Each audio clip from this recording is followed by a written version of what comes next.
Bem-vindo de volta ao programa. Estamos novamente com Syed Remy Marandi, professor da Universidade de Teherã e ex-assessor da equipe de negociações nucleares do Irã, para discutir o que está acontecendo agora do Líbano, a Gaza e ao Irã. Bem-vindo de volta ao programa.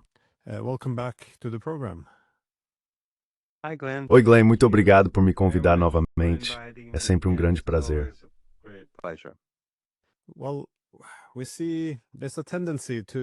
Bem, vemos que há uma tendência de chamar de paz, ou pelo menos, quando Israel ou os Estados Unidos atacam um alvo, eles tendem a congelar outros adversários, e se referem a isso como paz. Por exemplo, vimos que havia sanções fortes, e que continuam fortes, contra a Venezuela. Mas depois que os russos intervieram, invadiram a Ucrânia, os americanos decidiram que, bem, agora a Venezuela não era tão ruim assim e que poderiam melhorar as relações porque precisavam de outra fonte de petróleo. Também vemos essa tendência no Oriente Médio. Um dos truques de Israel sempre foi atacar um adversário de cada vez e manter os outros conflitos estáveis, novamente chamando isso de uma política de paz. Agora, a última vez que tivemos um acordo de paz entre Israel e o Líbano foi em novembro de 2024, não foi? E este foi seguido por a Síria e por Assad no mês seguinte.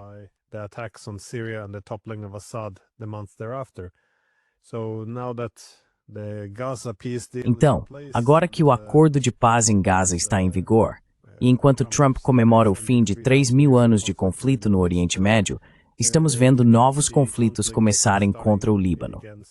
Houve muitos ataques recentemente, especialmente no último dia, acho que até 20 ataques aéreos nas partes sul do Líbano. Você vê isso como parte do mesmo padrão? Ou acha que uma guerra mais ampla contra o Líbano está agora nos planos? Ou isso é apenas um bombardeio gradual, em pequena escala, tentando evitar uma guerra maior e continuam os ataques menores?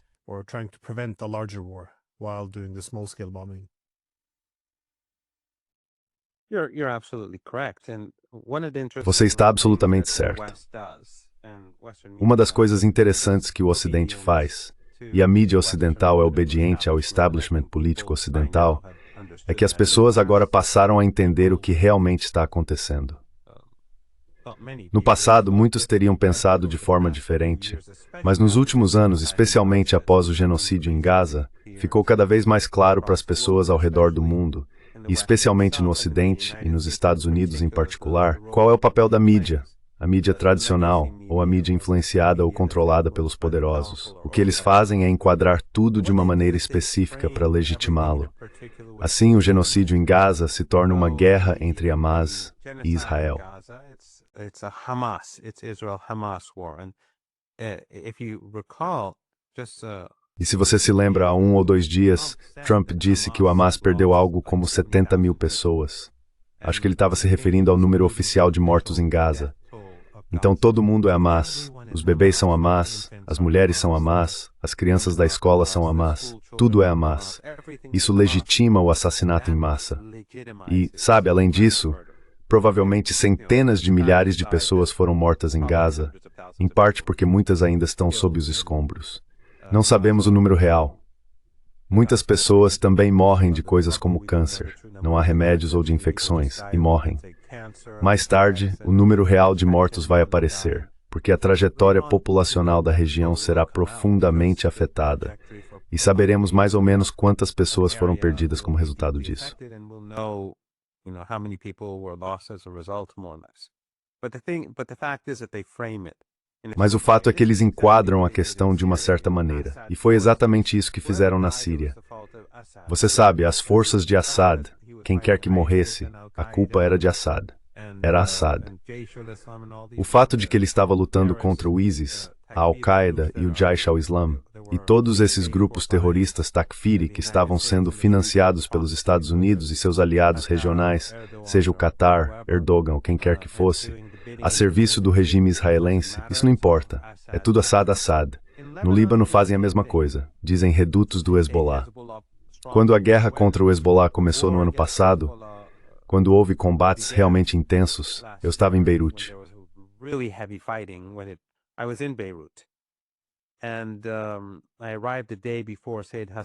E eu cheguei no dia anterior ao martírio de Sayyid Hassan Nasrallah. Como achei que haveria uma guerra, pensei que se eu estivesse lá, poderia ajudar com a mídia e esse tipo de coisa. Não imaginei que as coisas se desenrolariam como aconteceram. Mas quando a guerra começou, a mídia ocidental, incluindo os jornalistas em Beirute, chamava todo lugar atingido de reduto do Hezbollah. Mas todos esses lugares eram prédios residenciais no sul de Beirute, onde viviam 10 ou 20 famílias em cada um. Eram apenas blocos de apartamentos comuns. E esses jornalistas ocidentais sabiam disso porque tinham assistentes libaneses, motoristas libaneses, produtores libaneses.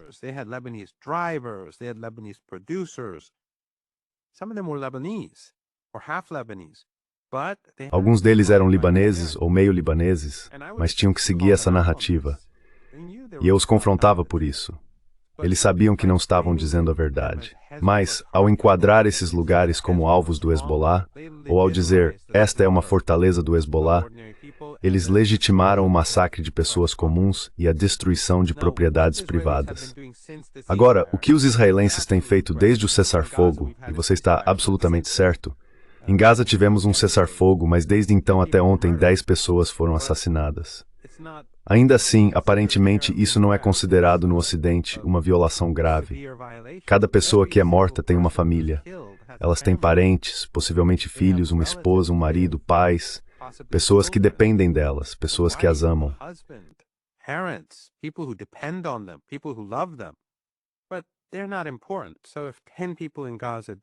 Mas eles não são importantes.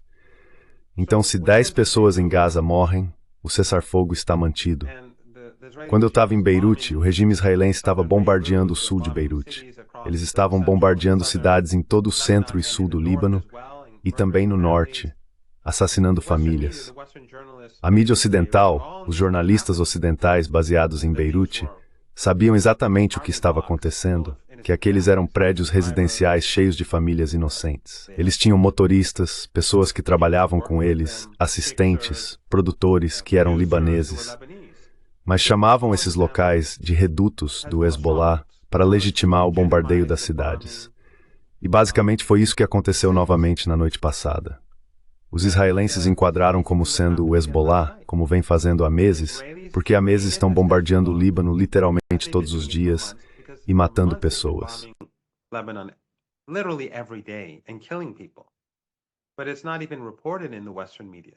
Mas isso nem sequer é noticiado na mídia ocidental. Quase 300 pessoas foram assassinadas desde o cessar-fogo com o Líbano. E o interessante é que foram os israelenses que pediram o cessar-fogo, e os governos ocidentais são os garantes. Mas eles têm matado cidadãos libaneses todos os dias. Mesmo ontem, houve vários ataques. Lançaram granadas ou granadas de efeito moral contra agricultores no sul. Mataram uma pessoa em outro lugar. Depois bombardearam fábricas do setor privado que estavam sendo reconstruídas.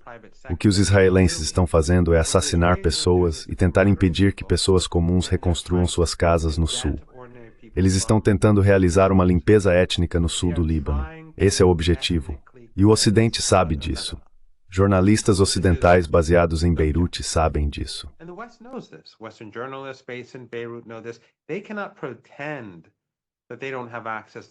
Eles não podem fingir que não têm acesso, como em Gaza. Há dezenas de embaixadas ocidentais em Beirute.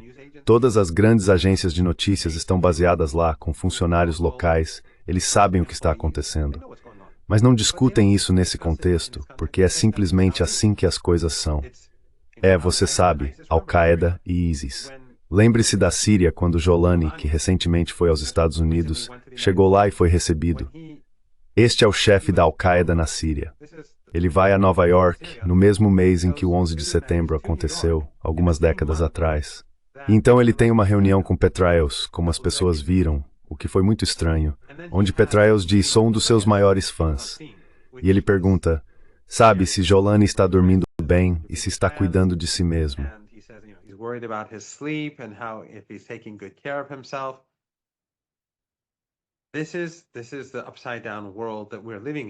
Este é o mundo de cabeça para baixo em que vivemos hoje, seja em Gaza, no Líbano ou em qualquer outro lugar. Quando se trata do Irã, o regime israelense realizou um ataque relâmpago, uma agressão não provocada, e o Ocidente o apoiou. Disseram que Israel tem o direito de se defender. Então, qualquer coisa que o regime israelense faça, o Ocidente vai enquadrar de uma forma que a legitime, mesmo que seja um holocausto. Neste momento, o que está acontecendo no Líbano é que, na noite passada, eles bombardearam fábricas e instalações usadas para reconstruir as casas das pessoas. Mas vão chamar isso de Hezbollah. Em Gaza, vão chamar de Hamas. Onde quer que ataquem, tentarão enquadrar de modo que pessoas comuns e ingênuas no Ocidente e além vejam a situação por essa lente.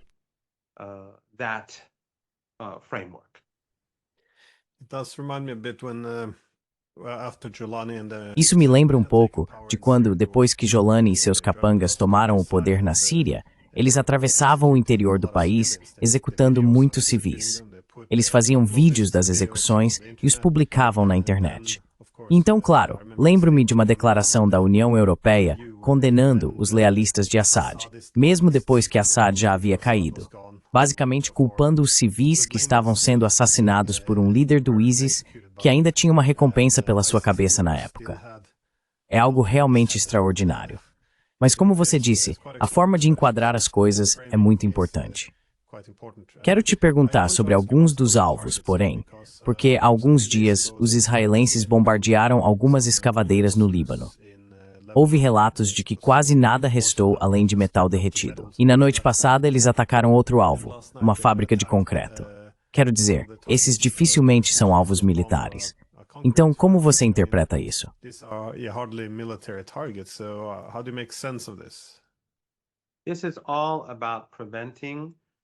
Tudo isso é sobre impedir a reconstrução do sul do Líbano. O regime israelense quer impedir que as pessoas voltem para casa. Eles vão matá-las, vão destruir suas casas e depois vão destruir qualquer instalação usada para reconstruir essas casas, para reconstruir as escolas, a infraestrutura e as estradas. É isso que eles estão fazendo. Todo mundo sabe disso. E o Líbano não é um país grande.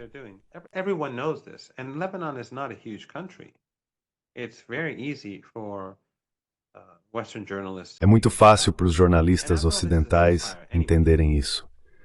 Afinal, trata-se de um cessar-fogo.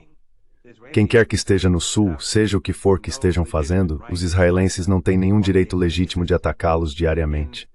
Na Palestina, no norte de Israel ou no norte da Palestina ocupada, soldados e civis israelenses vão e vêm, mas ninguém os ataca, porque é um cessar-fogo. Não deveria haver disparos. Mas todos os dias, os israelenses fazem isso, exatamente como vimos em Gaza nos últimos 3 dias. No Ocidente, o regime israelense pode fazer o que quiser. Pode matar pessoas, destruir infraestrutura, destruir escolas e espalhar terror. Na verdade, um dos ataques aéreos da noite passada foi muito próximo de um casamento. Um ataque aéreo enorme. Eles não se importam e a mídia ocidental não se importa. E os governos ocidentais também não se importam. O que está acontecendo no Líbano agora é que o regime israelense quer esvaziar o sul do Líbano. Porque, no fim das contas, tudo isso diz respeito a uma grande Israel, seja na Cisjordânia, no sul da Síria, no sul do Líbano ou em Gaza. Tudo isso faz parte da nova fase de estabelecimento da grande Israel.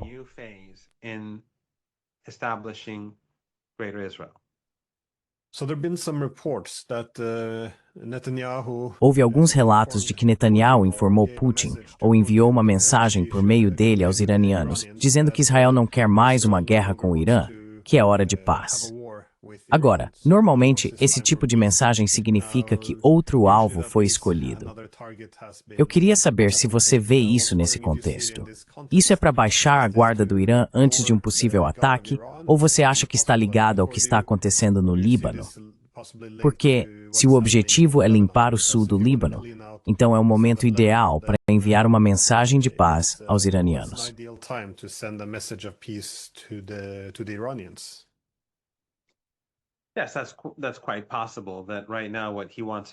Sim, isso é bem possível. Que neste momento o que ele quer fazer é invadir o Líbano e começar a massacrar os libaneses, e que ele não quer uma guerra com o Irã.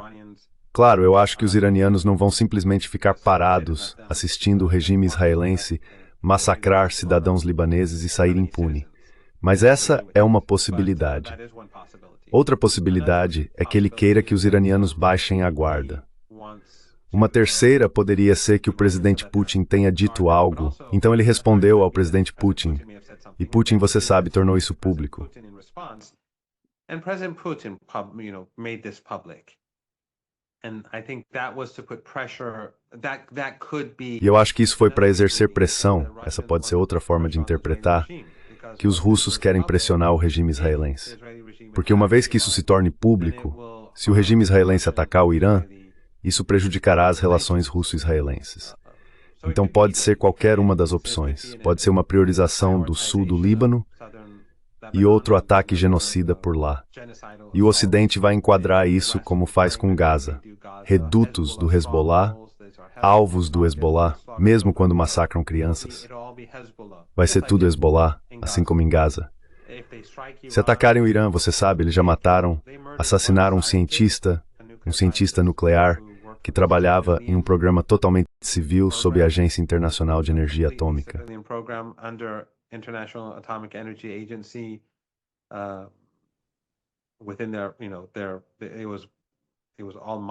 Tudo foi monitorado pela Agência Internacional de Energia Atômica.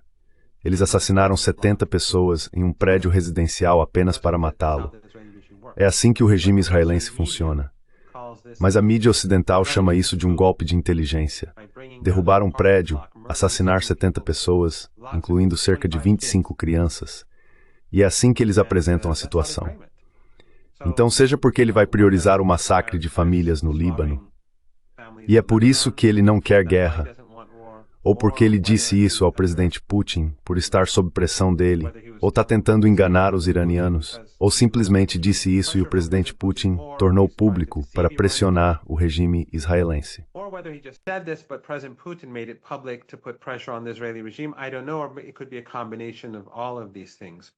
Eu não sei. Pode ser uma combinação de todas essas coisas. Mas qualquer um que acredite em uma palavra do que Netanyahu diz é um completo tolo. O Hezbollah e a resistência no Líbano estão se preparando. O Irã está se preparando. E nada vai impedi-los de estarem prontos para o pior, porque todos sabem que o Ocidente permitirá que o regime israelense faça o que quiser. Se o regime reiniciar o genocídio em Gaza, não haverá sanções. A ajuda continuará fluindo da Europa e dos Estados Unidos. Máximo ela desviado do BIBIC.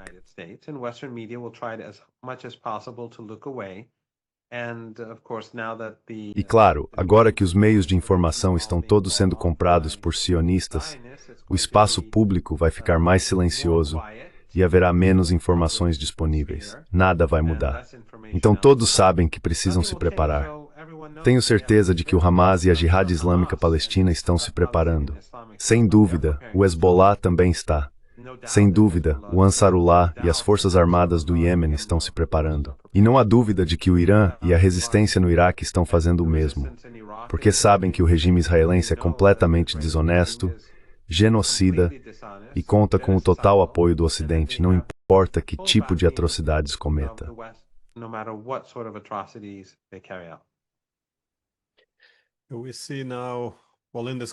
Vemos agora. Bem, nesse contexto, eu estava me perguntando, como você interpreta os Estados Unidos enviando todos esses novos recursos militares para a região? Inicialmente presumi que isso fosse para uma segunda guerra com o Irã, o que, bem, ainda é uma possibilidade, eu acho. Mas sabemos de mais alguma coisa sobre isso?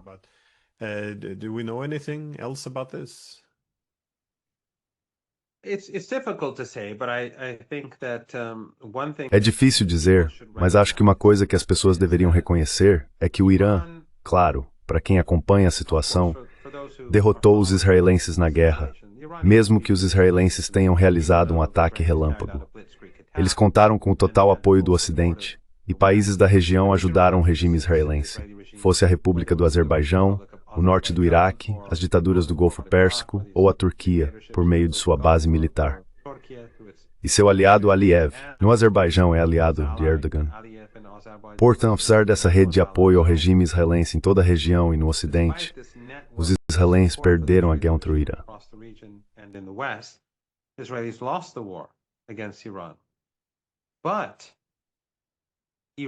Mas o verdadeiro poder do Irã não está em sua capacidade de lutar contra o regime israelense.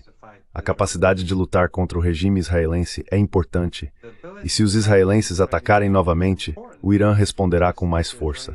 Eles estão se preparando para outra guerra. Mas o foco do Irã sempre foi nos Estados Unidos. Isso, eu acho, é algo que as pessoas deveriam levar em consideração. Nos últimos 30 anos, os iranianos vêm se preparando para uma guerra com os Estados Unidos porque sempre sentiram que havia a possibilidade de os Estados Unidos invadirem o país, especialmente desde o 11 de setembro, especialmente depois do Iraque e do Afeganistão.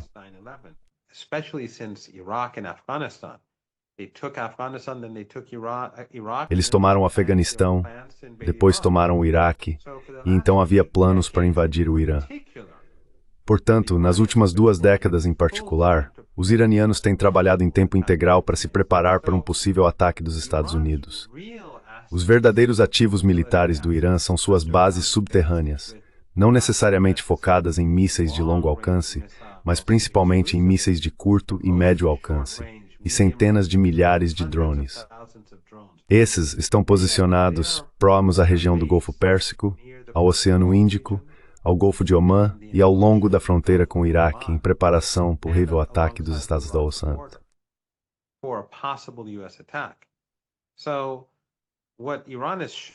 O que o Irã mostrou ao mundo na guerra de 12 dias contra o regime israelense foi notável.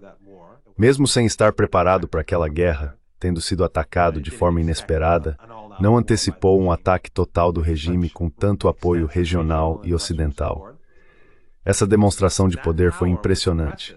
Mas se houver uma guerra com os americanos, o que os iranianos poderiam fazer no Golfo Pérsico seria infinitamente pior para os Estados Unidos, o Ocidente e seus aliados. Todas aquelas ditaduras familiares no Golfo Pérsico abrigam bases americanas. Então não se trata apenas das bases em si. Os anfitriões seriam cúmplices. Não se pode ter uma base americana em seu país, permitir que os Estados Unidos travem uma guerra a partir dali e depois alegar neutralidade.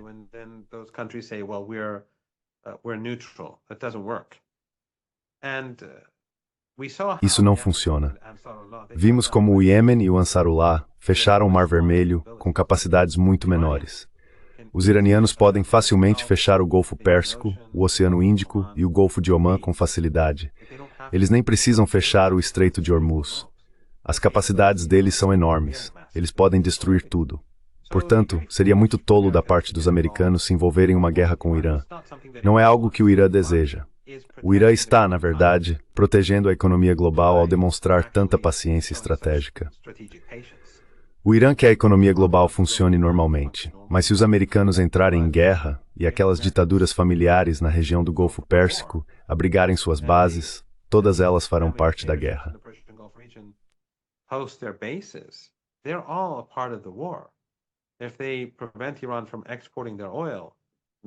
Se eles impedirem o Irã de exportar seu petróleo, então o Irã não permitirá que os aliados dos Estados Unidos exportem o deles. Portanto, sempre que alguém pensa no que o Irã pode fazer ao regime israelense, e é muita coisa, se os iranianos entrarem com tudo em uma guerra contra o regime israelense, eles podem destruir suas cidades com facilidade. Mas o que o Irã preparou para os Estados Unidos em caso de agressão americana é muito maior, e o Irã teria vantagem muito maior, porque drones e pequenos mísseis podem ser movimentados com muito mais facilidade.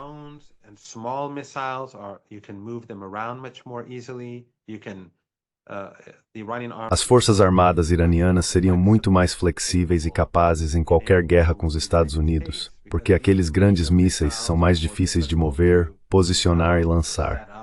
Mas mísseis menores e drones, muito fáceis. Qualquer pessoa que olhe o mapa pode ver que o Golfo Pérsico não é um lugar grande. E, novamente, basta olhar para a guerra dos Estados Unidos no Iêmen, no Mar Vermelho, e ver como aquilo terminou. As capacidades do Irã, considerablemente maiores são o que vimos no Iêmen, derrubariam a economia global. Então, esperamos os americanos serem sensatos o suficiente para que se diz.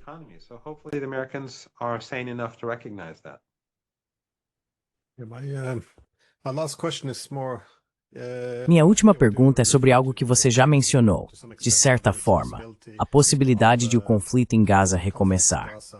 Porque, mais uma vez, todos fomos instruídos a celebrar o acordo de paz em Gaza, e como mencionei, o suposto fim do conflito no Oriente Médio promovido por Trump. Não consigo deixar de ter algumas reservas quanto ao meu otimismo, já que nenhuma das causas subjacentes do conflito parece ter sido abordada. Na verdade, no dia seguinte ao acordo de paz, Trump fez uma declaração dizendo que se o Hamas não se desarmar, ele os desarmará de forma rápida e violenta.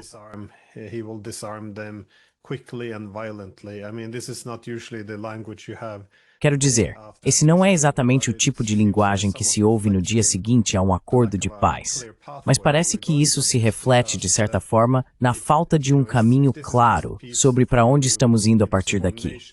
Porque se isso for apenas uma paz por subordinação, um lado afirmando sua dominância, ou uma paz pela força, como dizemos nos países da OTAN, em vez de resolver as causas subjacentes e encontrar um caminho para a convivência pacífica, não parece que esse conflito vá desaparecer tão cedo. Mas, novamente, é muito incerto, eu diria, o que exatamente se espera de cada lado daqui para frente. Quão estável você considera esse acordo de paz? E o que devemos esperar em termos de compromissos mútuos?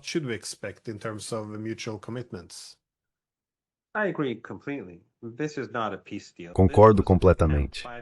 Isso não é um acordo de paz. Foi uma tentativa dos Estados Unidos de forçar os palestinos à rendição. Mas também mostra o quão fraco é o regime israelense. Porque se o regime israelense pudesse terminar o trabalho, como dizem, então os americanos não teriam apresentado esse chamado acordo de paz. E isso apenas mostra que o mundo está mudando. Os Estados Unidos e as elites europeias reconhecem que pessoas em todo o mundo os desprezam, e também suas políticas, inclusive no Ocidente, e que as pessoas se voltaram contra esse regime de apartheid, esse regime genocida, apesar das tentativas da mídia ocidental de desviar a atenção das pessoas da realidade e enquadrar a narrativa como se fosse uma guerra contra o Hamas, em vez de um genocídio, assim como no Líbano, na Síria ou em outros lugares.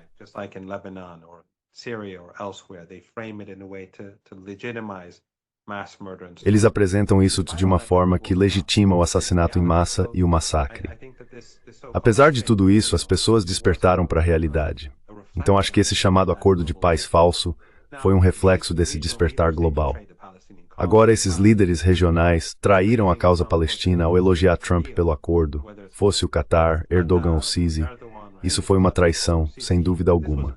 E depois, desculpe, mas o show de horrores que vimos no Cairo foi uma traição ainda maior, porque todos foram basicamente para lá a fim de encobrir o genocídio e o papel de Trump nele, só para continuarem bem vistos por ele. E todos foram humilhados. Todos vimos trechos daquele evento, e foi simplesmente constrangedor de assistir. Assim como, para mim, ver o general Petraeus dizer a Jolani, sou um dos seus maiores fãs. Tell Jolani that I'm one of your biggest fans. It was really embarrassing to watch for me. Foi realmente constrangedor de assistir para mim. Alguns daqueles trechos foram simplesmente dolorosos. Até o primeiro-ministro britânico, sem falar dos aliados tradicionais, foi humilhado diante de uma plateia global. Mas tudo aquilo foi por causa do Trump. Não tinha nada a ver com os palestinos. Acho que a verdade ficou clara quando ele falou ao Knesset. Ele não tinha consideração pelo povo palestino. E os Estados Unidos são Israel em primeiro lugar. Sionistas em primeiro lugar. Veja o papel de Adelson. Por causa de pessoas como ele, eles podem entrar na Casa Branca quando quiserem. Eles conseguem as colinas de Golã sírias, por causa do dinheiro, por causa do sionismo. Acho que todos nós sabemos qual é a situação. Qualquer um que tenha assistido aos acontecimentos na Palestina, no Knesset ou no Egito, se tiver os olhos abertos, sabe a realidade do que está acontecendo.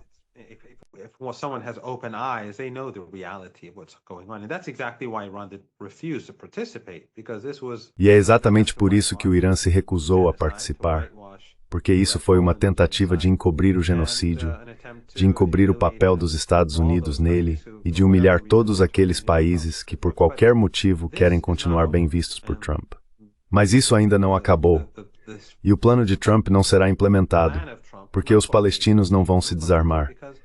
Eles sabem que se desarmarem, O que acontecerá será o mesmo que aconteceu no sul do Líbano na noite passada, acontecerá em Gaza, o mesmo que vimos nos últimos 3 ou 4 dias em Gaza, onde palestinos estavam sendo assassinados e o Ocidente não dizia nada a respeito. Isso continuará e se ampliará se os israelenses perceberem que nada os impede. Eles não permitirão que Gaza seja normal. They will not allow Gaza to be normal. They never did in the past and they won't in the future. Eles nunca fizeram isso no passado e não farão no futuro. Portanto, os palestinos não têm outra opção, senão permanecer vigilantes. O regime israelense continuará tentando criar uma grande Israel, e o Ocidente, enquanto o atual establishment político estiver no poder, continuará fazendo o que o regime israelense quer que façam. Então acho que suas razões para o ceticismo são bastante válidas. Fico muito feliz que o cessar-fogo tenha acontecido. Os iranianos também o apoiam. Os membros do eixo da resistência, como Hezbollah, o Ansarullah no Iêmen e outros, todos o apoiam porque o povo palestino, as crianças, merecem ter fórmula infantil.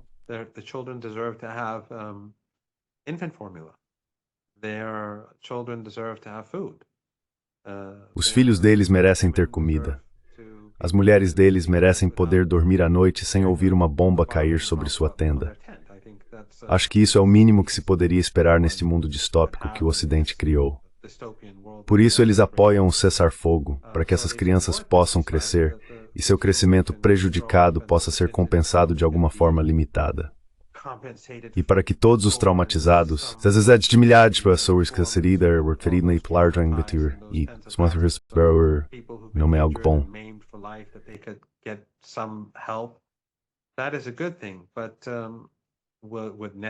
Mas com Netanyahu e pessoas como Netanyahu, seus aliados e os apoiadores do regime israelense, eles vão interromper o genocídio, a invasão e a agressão?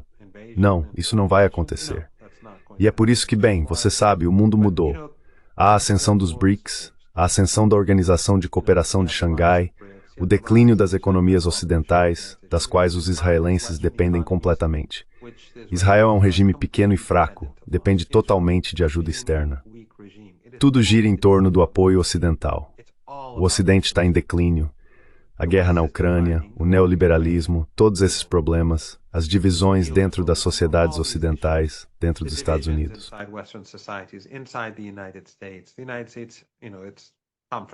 Os Estados Unidos, veja bem, estão em confronto com praticamente o mundo inteiro. A guerra comercial com a China, a guerra na Ucrânia, o Irã, mas também o Brasil e a Índia. O Ocidente está em declínio relativo, e esse declínio torna o regime israelense também relativamente mais fraco. Assim, o regime é desprezado em todo o mundo, e até mesmo no Ocidente, aos olhos das pessoas comuns, pessoas nas ruas dos países ocidentais. Seus apoiadores estão se tornando cada vez mais impopulares, seus apoiadores estão ficando mais fracos.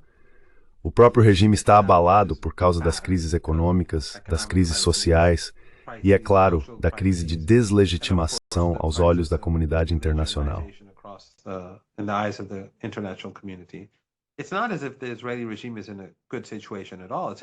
Não é como se o regime israelense estivesse numa boa situação. Está em uma situação muito ruim, está piorando. Enquanto isso, a maioria global, que não é o Ocidente, mas o Sul global, a maioria global está se consolidando, está se aproximando cada vez mais. Gradualmente, esses países estão se integrando cada vez mais.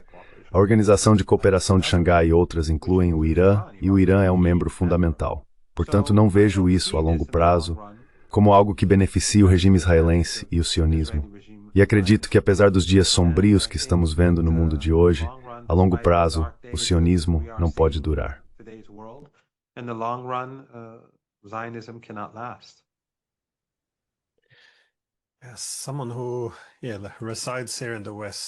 Como alguém que vive aqui no Ocidente, sempre estive convencido de que à medida que a distribuição global de poder se desloca em direção à multipolaridade, temos a oportunidade de construir um papel estável, próspero e seguro no mundo como uma das muitas potências. Estou pensando especialmente na Europa. O problema, ao meu ver, é a nossa relutância em abrir mão do momento unipolar, a ambição contínua de restaurar a dominância global. Acho que isso é muito autodestrutivo, porque estamos minando nossa capacidade de funcionar como um dos polos do sistema e coexistir pacificamente com os outros. Como você disse, parece que estamos entrando em conflito com todos hoje em dia. Quero dizer, quando olhamos ao redor do mundo, da China, Rússia, Irã, agora Índia, cada canto do planeta parece ser visto como problemático.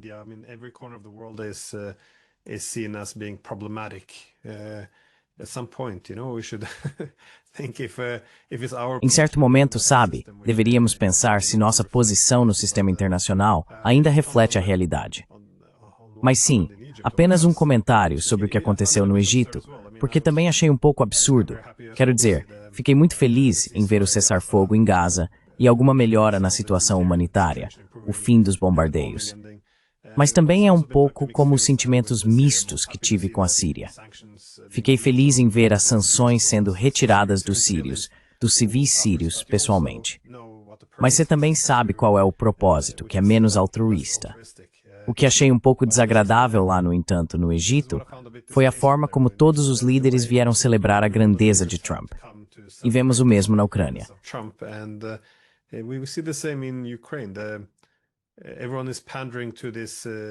Todos estão alimentando essa ilusão de que os Estados Unidos são um mediador, de que Trump é esse grande pacificador. Quero dizer, a guerra na Ucrânia foi iniciada pelos Estados Unidos em 2014 e tem sido conduzida por eles desde então. Todo o esforço do governo ucraniano para encontrar uma saída foi sabotado por eles. E ainda assim, os Estados Unidos agora conseguem se posicionar como mediadores em busca da paz. E é a mesma coisa agora no Oriente Médio. Os americanos. Não foi apenas Israel. Os Estados Unidos apoiaram esse genocídio em Israel contra Gaza. E agora o mundo inteiro tem que ficar ali e celebrar Trump por sua suposta vitória, sua grande capacidade de trazer a paz. Mais uma vez, fico muito feliz que haja uma pausa nas mortes, embora eu seja cético quanto à sua durabilidade. Mas celebrar isso como um grande ato de pacificação, acho tudo isso bastante estranho.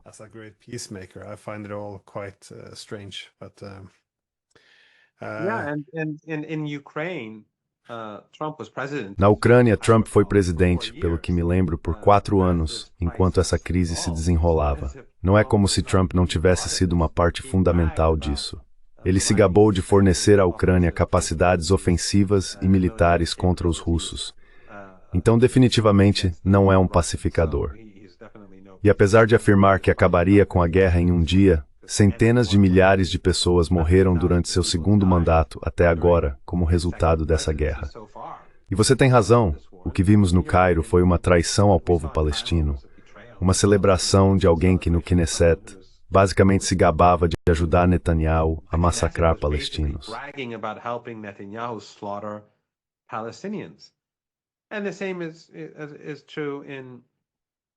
E o mesmo vale para o Egito e para a Síria. Remover as sanções.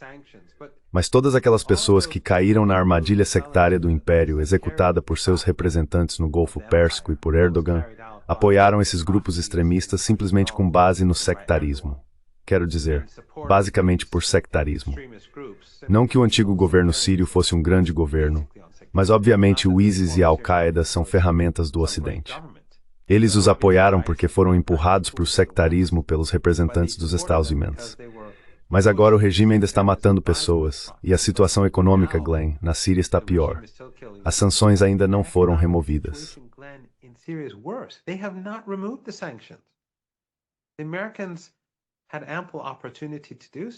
Os americanos tiveram amplas oportunidades de fazer isso. Mas ainda assim, sabe, mesmo que Petraeus possa se preocupar com o sono de Jolane à noite e ser um dos seus maiores admiradores, as sanções César continuam muito em vigor. A situação hoje é pior. E aqueles que gastavam bilhões de dólares para ajudar o ISIS e a Al-Qaeda não estão investindo esse dinheiro na Síria agora. Erdogan está ganhando dinheiro, sabe, enviando produtos turcos baratos, mas ninguém está oferecendo ajuda real à Síria. O dinheiro que eles gastavam na guerra suja era muito maior do que qualquer valor que esteja entrando na Síria hoje. Essa é a triste realidade. Mas o mundo está mudando.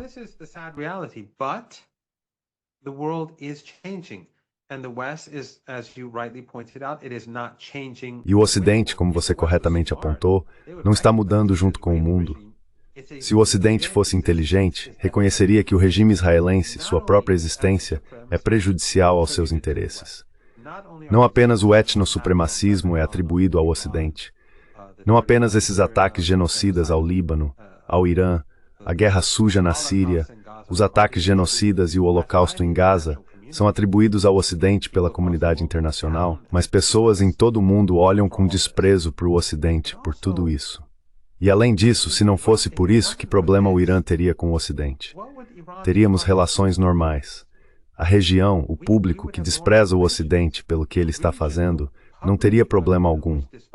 Haveria comércio, haveria negócios, haveria investimento. They would have no problem. You'd have trade, you'd have business, you'd have investment. You wouldn't have millions of refugees in the West. Você não teria milhões de refugiados no Ocidente. Aqueles direitistas no Ocidente que odeiam muçulmanos ou pessoas de pele escura. Se pensassem com cuidado, reconheceriam que isso é resultado da política ocidental. Essas pessoas não foram simplesmente para lá. Elas viviam confortavelmente em seus próprios países. Mas morte, destruição, sanções e guerras sujas foram o que levaram milhões de pessoas a se deslocar. Caso contrário, todos prefeririam ficar perto de seus pais, seus primos, seus amigos, seus vizinhos.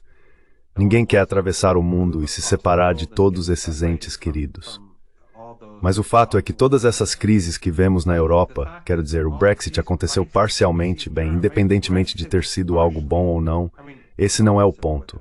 Mas o Brexit aconteceu em parte por causa da Síria. Happened partially because of Syria.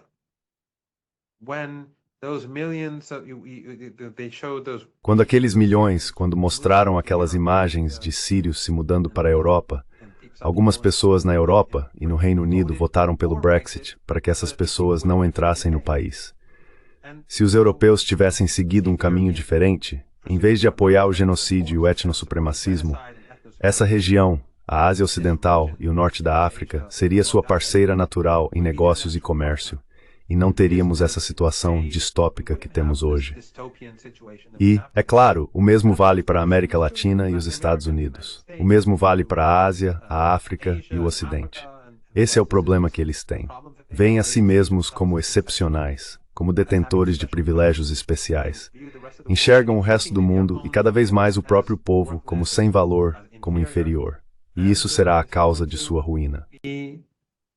This is going to be their undoing.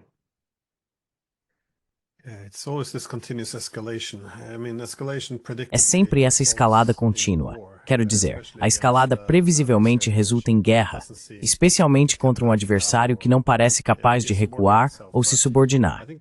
Mas acho que o problema agora é essa obsessão com paz através da força, que o governo dos Estados Unidos continua repetindo.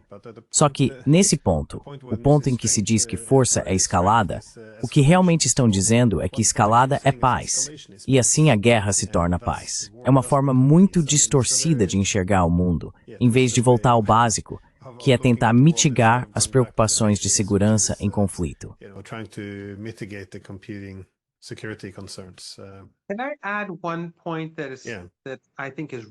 Posso acrescentar um ponto que acho realmente importante. Existe um padrão no Ocidente. Quero dizer, se você voltar e olhar para a história americana, eles fizeram isso com os índios ou os nativos, quando assinavam acordos e depois os minavam, tomavam mais território, massacravam pessoas e avançavam para o oeste.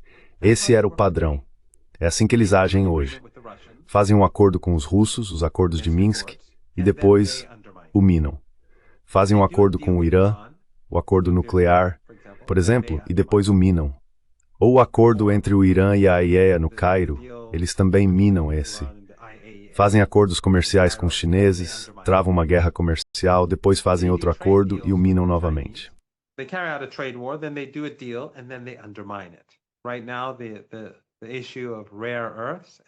Neste momento, a questão das terras raras e dos minerais não começou com Pequim. Após o cessar-fogo na guerra comercial, os Estados Unidos começaram a miná-lo por diferentes meios. E essa foi a resposta chinesa. Eles nunca cumprem seus compromissos. E é exatamente isso que o regime israelense faz. O regime israelense pede um cessar-fogo com o Líbano. Os países ocidentais são os garantes, mas o violam todos os dias. Todos os dias assassinam pessoas, destroem infraestrutura, destroem casas, destroem fábricas privadas, e o Ocidente faz nada a respeito. Eles podem violar seus compromissos sempre, né?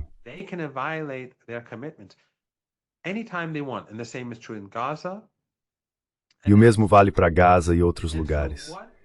Então, o que acontece como resultado? Gradualmente, o mundo diz chega. Não queremos instituições financeiras ocidentais, porque não podemos confiar nelas. Não queremos usar o dólar americano, porque não podemos confiar neles. Não os queremos em nossos clubes, seja a Organização de Cooperação de Xangai, o BRICS ou qualquer outro, porque eles vão causar problemas.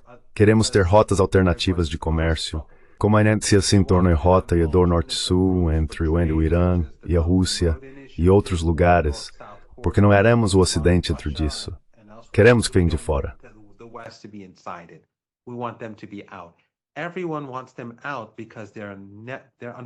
Todos querem que eles saiam porque são pouco confiáveis, não são dignos de confiança e estão constantemente violando seus compromissos. No curto prazo, eles se beneficiam. Podem sancionar esta fábrica, destruir aquela cidade, ou sancionar aquele país e lucrar com isso. Mas a longo prazo, isso faz com que todo mundo se afaste do Ocidente.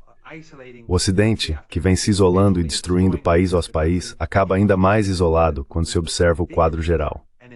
No fim das contas, estão sancionando a si mesmos e se enfraquecendo.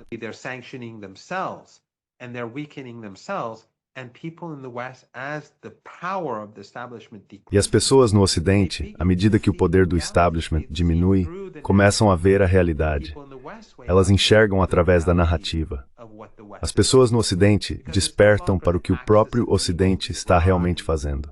Porque já não se trata apenas do eixo do mal, Irã, Coreia do Norte e Iraque sob Saddam Hussein, que era o eixo do mal original. Naquela época, eles conseguiam se safar com suas mentiras, suas guerras e sua brutalidade. Quando o eixo do mal agora passa a incluir todos, Rússia, China, Irã, de certa forma Brasil e Índia, todo o Oeste Asiático e todos que se opõem a eles em qualquer lugar, incluindo os BRICS e a Organização de Cooperação de Xangai, então é demais, é grande demais e não é sustentável. O Ocidente perde.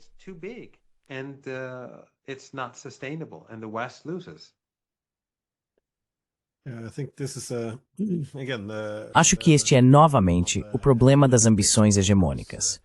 Se os acordos de paz são vistos como instrumentos de coexistência ou de estabelecimento de um novo status quo, então é claro que podem ser confiáveis. Mas isso parte do pressuposto de que se deseja realmente um status quo.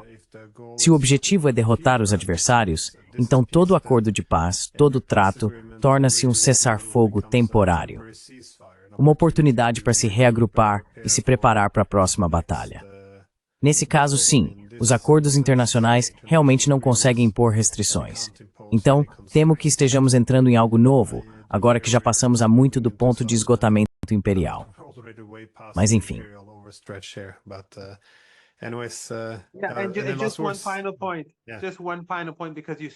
Apenas um último ponto, porque você mencionou o esgotamento imperial. À medida que essa potência imperial, esse império entra em declínio, ele se torna mais grosseiro, e isso prejudica ainda mais do que antes. Eles deixaram de lado a máscara dos direitos humanos e da liberdade. Abandonaram até o mito do fardo do homem branco ou da missão civilizadora. Voltaram ao imperialismo puro e cru. Simplesmente bombardeiam barcos no Caribe. Simplesmente massacram pessoas, que nem sequer são venezuelanas. Mas ninguém no establishment político ocidental protesta contra isso.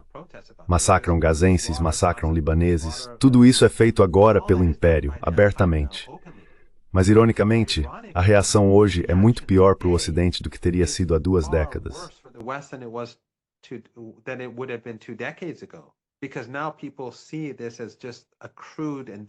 Porque agora as pessoas veem isso apenas como um império bruto em decadência, por um lado.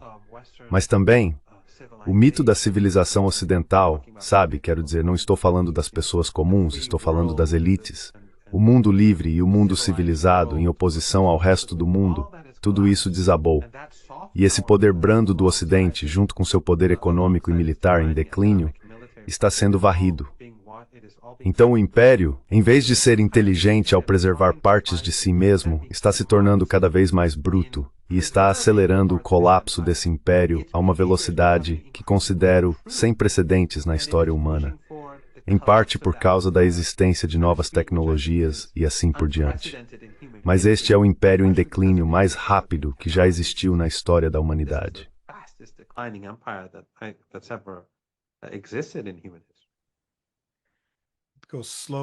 Vá devagar até que de repente tudo fique muito, muito rápido.